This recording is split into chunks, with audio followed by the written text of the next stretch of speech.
Halo para siswa, sebelumnya Assalamualaikum warahmatullahi wabarakatuh. Ketemu lagi dengan saya, dengan Pak Mumu di channel Heri Mumu Musik. Bagaimana kabar kalian semuanya?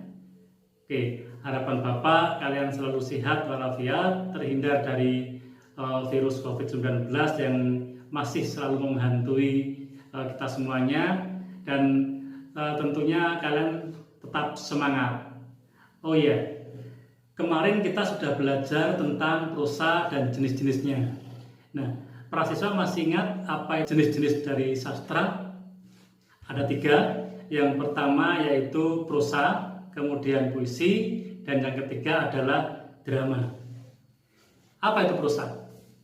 Oke, prosa adalah suatu bentuk seni sastra yang digambarkan dengan melalui penggunaan bahasa yang bebas dan tentunya tidak terikat oleh aturan-aturan yang ada. Jadi prosa ini tidak terikat oleh ritme, kemudian sajak, kemudian diksi, kemudian soliditas atau aturan dari pedoman sastra yang lainnya. Jadi bisa dikatakan prosa ini lebih bebas, tidak terikat oleh aturan-aturan yang ada seperti dalam puisi.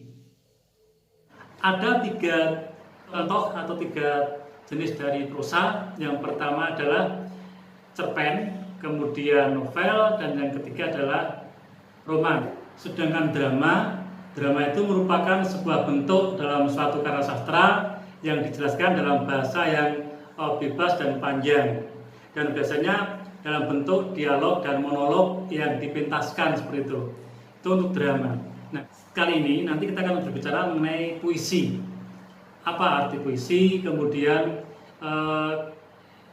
macam-macam puisi itu apa saja, sampai dengan nanti pada kita menganalisis sebuah puisi. Itu para siswa. Untuk itu mari kita simak bersama-sama tentang materi puisi. Sebelum saya jelaskan tentang puisi, marilah para siswa bisa menyimak video tayangan yang nanti akan Bapak tayangkan. Di sini ada puisi dari Hartoyo Andangjoyo yang berjudul Perempuan-Perempuan Perkasa. Silakan para siswa menyimak terlebih dahulu.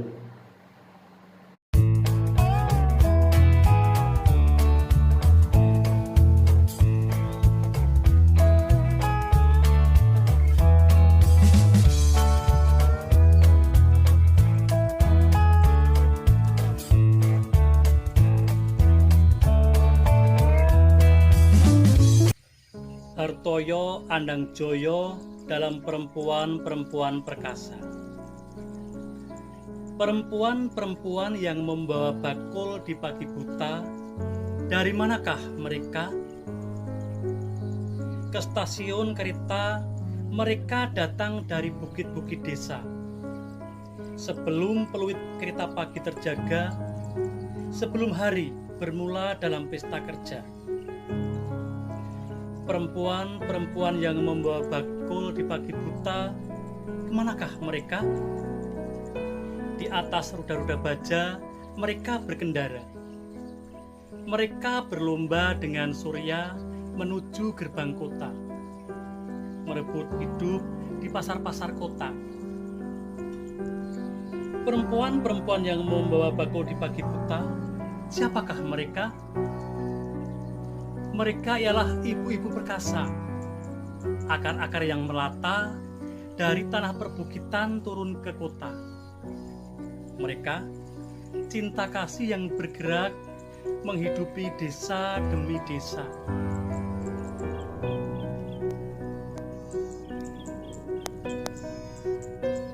Nah, para siswa, itu tadi contoh dari puisi karya Hartoyo Andangjoyo yang berjudul Perempuan-Perempuan Perkasa. Setelah para siswa tadi menyimak, kemudian memahami isinya, sekarang Bapak akan bertanya apa yang dimaksud dengan puisi. Nah, puisi itu apa? Ya, pengertian puisi itu adalah suatu karya tertulis yang berisi ungkapan perasaan si pengarang dengan mengandung bahasa yang bermakna. Kemudian juga mengandung irama, rima, kemudian ritme dalam penyusunan baris dan baitnya. Nah, sekarang ada dua unsur pembangun dalam puisi. Baik dan tidaknya puisi, berhasil dan tidaknya puisi itu tergantung dua unsur pembangun ini. Nah, apa saja? Yang pertama adalah unsur intrinsik dan unsur ekstrinsik. Unsur intrinsik itu dibagi menjadi dua, yaitu unsur fisik dan unsur batin. Nah, para siswa, sekarang apa saja yang termasuk dalam unsur fisik? Unsur fisik dari dalam puisi tersebut ya. Yang pertama adalah tipografi. Tipografi ini adalah tata letak.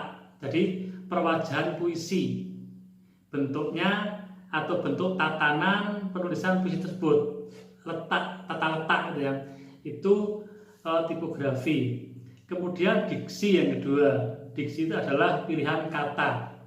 Kemudian imajinasi atau citraan, gambaran, kesan atau apa yang ada dalam pikiran kita ketika kita bisa membayangkan sesuatu. Itu yang ketiga. Kemudian unsur fisik yang lain adalah kata konkret. Kata konkret di sini kata yang memiliki rujukan yang berupa objek yang dapat diserap oleh panca indera kita. Kemudian unsur fisik yang berikutnya adalah bahasa figuratif atau majas biasanya. Nah, dalam puisi biasanya ada majas-majas atau gaya bahasa yang untuk memperindah dalam puisi tersebut ya.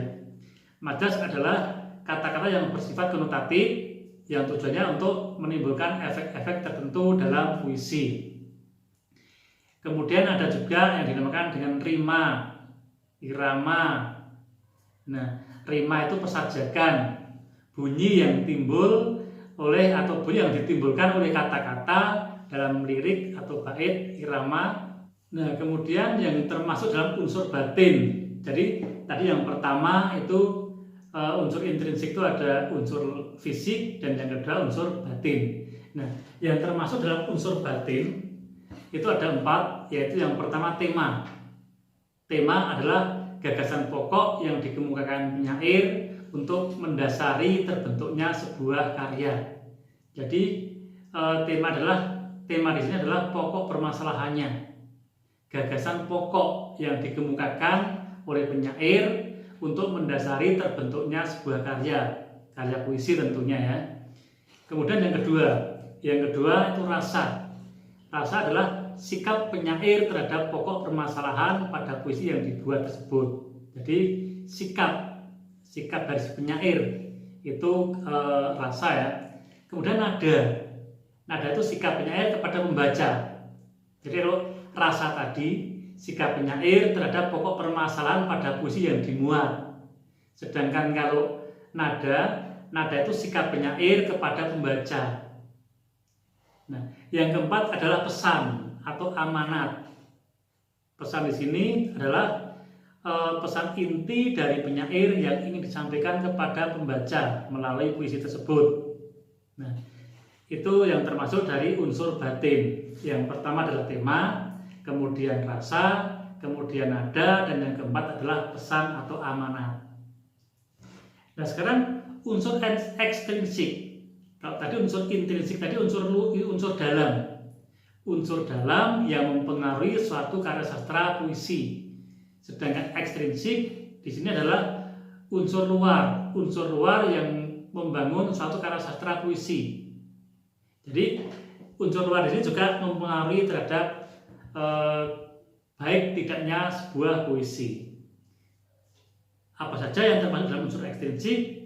Yang pertama adalah unsur biografi.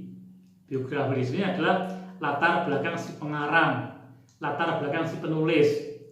Biasanya kalau si penulis itu dari beragama Muslim misalnya, kebanyakan puisi yang diciptakan itu juga berbau Islami seperti itu ya. Jadi sangat berpengaruh.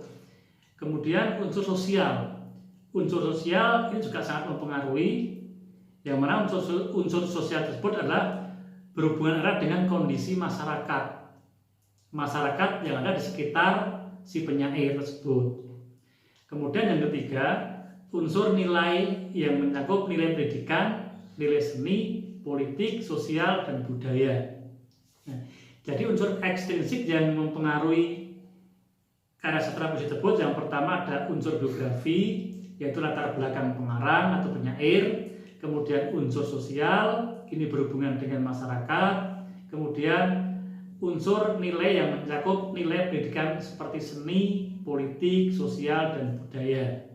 Nah, itu yang termasuk dalam unsur ekstrinsik, yaitu unsur luar.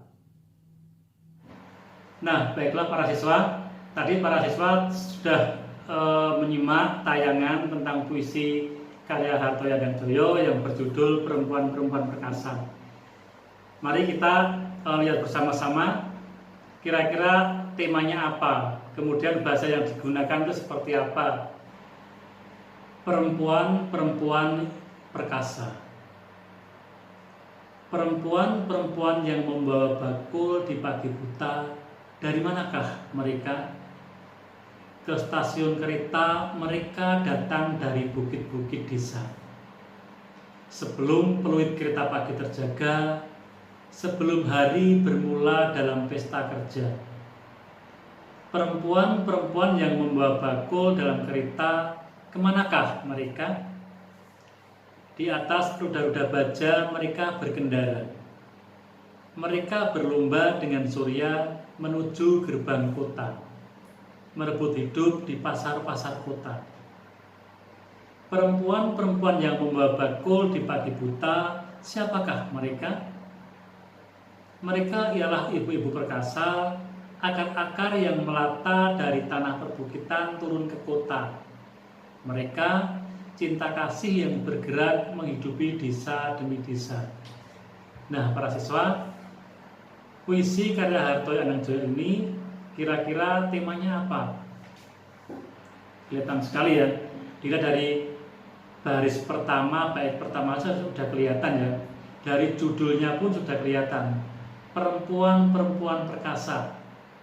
Nah, jadi puisi ini bertemakan perempuan atau wanita yang penuh dengan semangat untuk mencari nafkah ke kota. Perempuan-perempuan yang hebat ya, perempuan-perempuan yang penuh semangat untuk mencari nafkah, untuk menghidupi keluarganya. Kemudian kalau para siswa perhatikan, di sini ada 3 bait. Masing-masing di baris pertama itu ada kalimat perempuan-perempuan. Kalimat bait pertama ya, perempuan-perempuan yang membawa bakul di pagi buta. Bait kedua, perempuan-perempuan yang membawa bakul dalam kereta. Bait ketiga, perempuan-perempuan yang membawa bakul di pagi buta. Jadi ketiga bait di baris pertamanya itu ada kalimat perempuan-perempuan yang membawa bakul. Itu diulang-ulang. Itu gaya bahasa apa? Ya, itu majas pengulangan, yaitu paralelisme. Paralelisme itu gaya bahasa pengulangan dalam puisi. Ada 2, yaitu anafora dan epifora. Anafora yaitu pengulangan di awal bait atau baris puisi. Sedangkan epifora itu pengulangan di akhir baris atau bait puisi.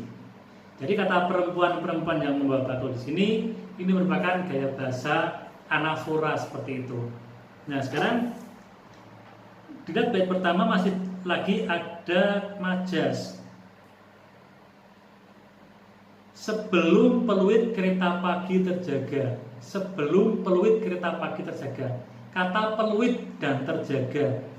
Nah, peluit itu kan benda mati, seolah-olah bisa bangun, bisa terjaga seperti manusia. Ini adalah gaya bahasa personifikasi. Personifikasi itu gaya bahasa yang benda mati yang seolah-olah hidup seperti manusia, bisa beraktivitas seperti manusia. Oke, kita lihat lagi yang bait kedua. Perempuan-perempuan yang membawa bakul dalam kereta, kemanakah mereka? Di atas roda-roda baja mereka berkendara. Nah, di atas roda-roda baja mereka berkendara. Si perempuan tadi itu dia berada dalam kereta ya, kereta. Jadi kereta bukan di atas roda bajanya itu. Itu termasuk gaya bahasa pas pro toto, yaitu menyebutkan sebagian, tapi yang dimaksud adalah keseluruhan. Hanya menyebut roda baja saja, tapi maksudnya itu perempuan itu ya berada di dalam kereta api seperti itu. Mereka berlomba dengan Surya menuju gerbang kota. Mereka itu siapa? Mereka itu si perempuan tadi. Dia seakan-akan karena datang pagi-pagi ya, pagi-pagi sebelum matahari terbit. Perempuan tadi seolah-olah berlomba dengan matahari untuk menuju ke gerbang kota. Ya, juga termasuk gaya bahasa personifikasi. Matahari atau Surya ini benda mati, bukan manusia, tapi seolah-olah bisa hidup seperti manusia, bisa diajak berlomba oleh manusia. Seperti itu. Nah, kemudian di bait ketiga, perempuan-perempuan yang membawa bakul di pagi buta, siapakah mereka? Mereka ialah ibu-ibu perkasa, akar-akar yang melata dari tanah perbukitan turun ke kota. Mereka akar-akar melata. Jadi ibu ini atau perempuan ini diibaratkan sebagai akar yang melata, merambat dari desa menuju kota. Ini gaya bahasa apa ini? Ya, metafora ya. Jadi membandingkan antara wanita tadi dengan binatang melata yang bisa merayap seperti itu. Baiklah para siswa, itu tadi materi tentang puisi dan mudah-mudahan bermanfaat. Akhirnya kita ketemu lagi dengan materi sastra yang lainnya. Terima kasih atas perhatiannya. Assalamualaikum warahmatullahi wabarakatuh. Semangat belajar.